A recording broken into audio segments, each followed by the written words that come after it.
அப்படின்னா மாலை அப்படின்னு பொருள். இப்போ தார் அமர் கொன்றை அப்படின்னு வேற தனியாக சொல்கிறார். இது என்ன, தார் அப்படின்னாலும் ஒன்று தான், மாலை அப்படின்னாலும் ஒன்று தான். ஏன் அப்படி தனித்தனியாக சொன்னாங்க? தார் அமர் கொன்றையும் ஷண்பக மாலையும். தார் கொன்றை மாலைனாலும், கொன்றை தார் அப்படின்னாலும் அது மாலையை தான் குறிக்குது. ஷண்பக மாலைனாலும் மாலையை தான் குறிக்குது. இதனுடைய வேறுபாடு என்ன தெரியுமா? தார் என்பது இறைவன் அணியக்கூடிய மாலையம். மாலைங்கிறது இறைவி அணிகிறது. இப்போது பெருமாள் கோவிலெல்லாம் நீங்கள் கவனிச்சிருந்தீங்கன்னா தெரியும், அவருக்கு அணியக்கூடிய மாலை மேலேருந்து அணியும் போது அது கீழே அந்த முடிச்சு இருக்காது. அந்த மாலை 2 பக்கமும் இப்படி தொங்கிட்டு இருக்கும் கீழே வரைக்கும். ஆண்டாளுடைய படத்தில் பார்த்துருக்குறீங்களா? அவங்க சூடி கொடுத்தாங்கல்ல, அந்த மாலை கட்டியிருக்கப்படாது. பின்னாடி இருக்காங்களா? இதுதான் தார். பாருங்க, 2 புறமும் கீழே தாழ்ந்திருக்கும், ஆனால் அது கட்டப்பட்டிருக்காது. அதுதான் தார். அதே இது தேவியர் அணியக்கூடிய மாலை எல்லாமே கட்டப்பட்டிருக்கும். ஆனால் ஏன் ஆண்டாளுடைய மாலை அப்படி இருக்கு? ஏன்னா அது பெருமாளுக்கு சாத்துவதற்காக வச்சிருந்த மாலையை சூடிக்கிட்டாங்க. சூடி கொடுத்த சுடற்கொடி பெருமாளே ஆசையாக அதுக்கப்புறம் வாங்கி அணிஞ்சுக்கிட்டார். தெரியும் இல்லையா அந்த கதை உங்களுக்கு? அதனால தான் தாரமர் கொன்றையும் ஷண்பக மாலையும். இந்த ஷண்பக பூ இருக்குல்ல, அதில் வண்டு துளைக்காதான் நண்பர்களே. இவ்வளோ ஆச்சரியம் பாருங்கள். இந்த இயற்கை தரக்கூடிய ஆச்சரியங்கள் தான் எத்தனை எத்தனை. அந்த சொற்களை எப்படி தேர்ந்தெடுத்திருக்கிறார் பாருங்க அபிராமி பட்டர். முதல் பாடல்லையே ஷண்பக மாலையும் சாத்தும் தில்லை ஊரர்தம் பாகத்து உமை மைந்தா. கணபதி உமைக்கு மட்டுமா மைந்தன்? சிவனுக்கும் தானே மைந்தன் இல்லையா? ஏன் உமை மைந்தன்னு சொல்கிறாரு? கணபதி பிறந்த கதை உங்களுக்கு தெரியும்ல. முழுக்க முழுக்க அவங்க சக்தியினால் உருவாக்கப்பட்ட கடவுளுங்கிறதுனால உமை மைந்தா அப்படின்னு முதல் பாடலில் சொல்கிறாரு. இந்த அபிராமி அந்தாதியை எப்போதும் என் சிந்தையுள்ள இருக்கணும் அப்படிங்கிறதுக்காக நான் பாடப்போகிற பாடல் எனக்கு நல்ல ஒரு வரத்தை கொடுக்க வேண்டும், எனக்கு நல்ல முக்தியை தரணும்னு எனக்கு அருள் செய்வாய் கணபதியே, கணபதியே நிற்க கட்டுரையே அப்படின்னு முடிக்கிறார். கட்டுரை அப்படின்னா எழுத்து வடிவத்தை தானே சொல்லுவோம். ஆனால் உண்மையிலேயே கட்டுரைனா இப்போ நான் பேசிகிட்டு இருக்கிறேன்ல, இதுதான் கட்டுரையாம். கட்டுகின்ற உரை அப்படிங்கிறது. காலப்போக்கில் அது மாறி கட்டுரை அப்படின்னா என்ன பொருளாயிடுச்சு? எஸ்ஏ ரைட்டிங் இல்லை பேராகிராஃப் ரைட்டிங்கை தான் நம்ம கட்டுரைன்னு சொல்கிறோம். ஆனால் உண்மையிலேயே கட்டுரை அப்படிங்கிறது கட்டுகின்ற உரை, பேசுகின்ற உரை. அப்போ என்னுடைய கட்டுரைக்கு, நான் பாடப்போகிற பாடல்களுக்கு துணை நிற்க வேண்டும் கணபதியே அப்படின்னு வாழ்த்துறார். அடுத்து முதல் பாட்டு. உதிக்கின்ற செங்கதிர் உச்சித்திலகம் உணர்வுடையோர் அப்படின்னு ஆரம்பிக்கிறார். உதிக்கின்ற செங்கதிரை உச்சி திலகமாக கொண்டவள் அபிராமியா. செங்கதிர் அப்படின்னா சூரியன் அப்படின்னு நமக்கு தெரியுது. அது என்ன உதிக்கின்ற செங்கதிர்?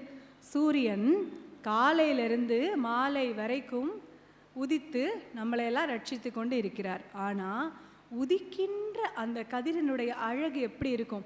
ஒரு குளுமை பொருந்திய காலை வேளையில் அப்படி இருள் இருக்கும்போது இருளை அப்படியே துடைத்து விட்ட மாதிரி அந்த கதிர் எழும்பும்போது ஒரு அழகு இருக்கும்ல, அப்படி உதிக்கின்ற கதிரை திலகமாக வைத்திருக்கக்கூடிய அபிராமி. எவ்வளோ ஒரு வார்த்தை பாருங்க. உதிக்கின்ற செங்கதிர் உச்சி திலகம், உச்சி திலகமாக உதிக்கின்ற செங்கதிரை வைத்திருக்கக்கூடிய அபிராமியே உணர்வுடையோர் மதிக்கின்ற மாணிக்கம் அப்படிங்கிறார். உணர்வுடையவங்க தான் உன்னை கொண்டாட முடியும் அப்படிங்கிறார் நம்மளை. அதற்குன்னு ஒரு உணர்வு இருக்கணுமா? அபிராமியினுடைய அருள் யாருக்கு கிடைக்க வேண்டும் என்று இருக்கிறதோ, யாரால அபிராமிக்கு அருள் தர இயலுமோ அவங்க தான் உணர்வு உள்ளவங்களாம், மற்றவங்களாம் உணர்வற்றவங்கன்றாரு. அப்போ உணர்வுடையோர் மதிக்கின்ற மாணிக்கம் மாதுளம் போது. மாதுளம் பூ இருக்குல்ல, அதை போல மென்மையானவளே மலர் கமலை துதிக்கின்ற மின்கொடி மென்கடி குங்கும தோயமென்ன விதிக்கின்ற மேனி அபிராமி எந்தன் விழுத்துணையே அப்படின்னு பாடுறார்.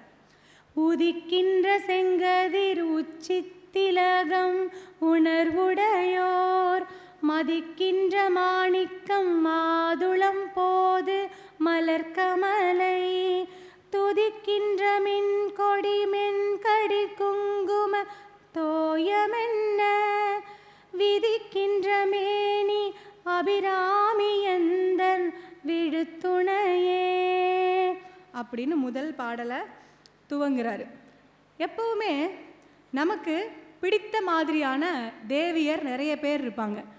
ஒரு சில பேர் ஆண்டாளை கும்பிடுவாங்க, ஒரு சில பேர் மீனாட்சியை கும்பிடுவாங்க. ஒவ்வொருவரும் ஒவ்வொரு ரூபத்தில் நின்று நம்மளை ரட்சிப்பாங்க இல்லையா? ஒவ்வொருத்தருக்கும் ஒவ்வொரு சிறப்பு அம்சம் இருக்கும். ஆண்டாளும் மீனாட்சியும் கிளியை வச்சுருப்பாங்க கையில். அபிராமி அவருடைய மூக்குத்தி தான் ரொம்ப விசேஷமாக இருக்கும். இப்படி ஒவ்வொருத்தருக்கும் ஒவ்வொரு சிறப்பு இருக்கும். இப்போ ஈஸ்வரன் தலையில் பிறை அணிந்து பாகிரதிங்கக்கூடிய கங்கையை சூடியிருப்பார். இப்படி ஒன்னொன்னும் அழகழகாக ஒவ்வொரு பாட்டிலையும் சொல்கிறார். ஞானம் பெறுவதற்கு அப்படின்னு ஒரு பாட்டு சொல்லியிருக்கிறாங்க. மனிதரும் தேவரும் மாயா முனிவரும் வந்து சென்னி குனிதரும் சேவடி கோமளமே கொன்றை வார்ச்சடை மேல் பனிதரும் திங்களும் பாம்பும் பகிரதியும் படைத்த புனிதரும் நீயும் என் புந்தியன் நாளும் பொருந்துகவே அப்படின்னு பாடுறாரு. யாரெல்லாம் வந்து அபிராமியை வணங்குறாங்க தெரியுமா? மனிதர்கள், தேவர்கள், மாயா முனிவர்களாம். மனிதர்கள் அப்படின்னா நமக்கு புரியுது, நம்ம தான். தேவர்கள் அப்படின்னாலும் நமக்கு தெரியும்ல யார் என்று. அது என்ன மாயா முனிவர்கள்? யார் தெரியுமா மாயா முனிவர்னு இந்த இடத்துல சொல்கிறாரு? அதே திருக்கடையூரில் அபிராமி அன்னையால் ஆசீர்வதிக்கப்பட்டு மாயாத, அதாவது இரவாத வரம் பெற்ற ஒருத்தரை தான் சொல்கிறாங்க. யார் அவர்? ரொம்ப அழகாக சொன்னீங்க, மார்க்கண்டேயன். நல்ல கைத்தட்டுங்க அவங்க சொன்னவங்களுக்கு. மார்க்கண்டேயன் அவரை தான் மாயா முனிவர் அப்படின்னு சொல்கிறாங்க. இந்த உலகத்தில் அது சாத்தியமா? ஒரு மனிதன் பிறந்தா அவனுக்கு பிறக்கும் போதே இறப்பு அப்படிங்கிறது நம்ம கூடவே பிறக்குது. ஆனால் 7 பேருக்கு மட்டும் மரணம் என்பது இல்லை அப்படின்னு நம்ம புராணங்கள் சொல்லுது. 7 சிரஞ்சீவிகள். மார்க்கண்டேயன் வேற யாருன்னு தெரியுமா உங்களுக்கு? ஆஞ்சநேயர். வேற அஸ்வத்தாமன். நம்ம இந்த 3 பேரை கடகடன்னு சொல்லிடுவோம். விபீஷ்ணன். Very grey. அவருக்கு நல்ல ஒரு கைத்தட்டல் கொடுங்க. இவ்வளோ ஒரு அறிவார்ந்த பெருமக்கள் நிரம்பிய அவை. ஐயா ரொம்ப நன்றிங்க ஐயா, எவ்வளோ அழகாக சொல்கிறாங்க பாருங்க. விபீஷ்ணன். வேற இன்னும் 3 பேர். வியாசர். அருமை, சரியானது தான். இன்னும் 2 பேர். மகாபலி சக்கரவர்த்தின்னு ஒரு மன்னன். இந்த ஓணம் பண்டிகை கொண்டாடுறோம்ல, அவருக்கும் சாகா வரம் கிடையாதுன்னு சொல்கிறாங்க. அன்றைக்கு வந்து அவர் மக்களை எல்லாம் பார்க்கறதுக்கு வருவாராம். இன்னொருவர் பரசுராமன். அவரும் நம்ம பகவானுடைய அவதாரங்கள் ஒருவர். இன்றைக்கும் கடலுக்கு அடியில் இருந்து தவ நிலையில் இருக்கிறார்னு நம்பப்படுது. இப்படி சிரஞ்சீவிகளாக திகழக்கூடிய இந்த 7 பேரில் உங்கள் மனதிற்கு பிடித்த அனுமனையோ அல்லது மார்க்கண்டேயனையோ நீங்கள் துதிச்சிங்கன்னு சொன்னால் நிச்சயமாக அவங்க உங்களுக்கு நீங்கள் என்ன விரும்பினீங்களோ அந்த அருளை செய்வார்கள் என்பதை இந்த மன்றத்தில் நான் உறுதியாக சொல்கிறேன். உங்களுக்கெல்லாம் பலம் வேணும், நமக்கு மன வலிமை வேணும்னா ஆஞ்சநேயர் தான் இன்றைக்கும் இருந்து சிரஞ்சீவியாக இருந்து அருள் பாலிக்கக்கூடியவர். இப்படி மாயா முனிவர் அப்படின்னு சொன்னது மார்க்கண்டேயனை தான் சொல்கிறாங்க. இப்படி தலையில் திங்களும் பாம்பும் பாகீரதியும் சூடி இருக்கக்கூடிய புனிதரை துணைவனாக கொண்ட தேவியே அப்படின்னு சொல்கிறாங்க. எவ்வளோ அழகு! சொல்லும் போதே அதெல்லாம் நம்ம கண்ணுக்குள்ளே வருது.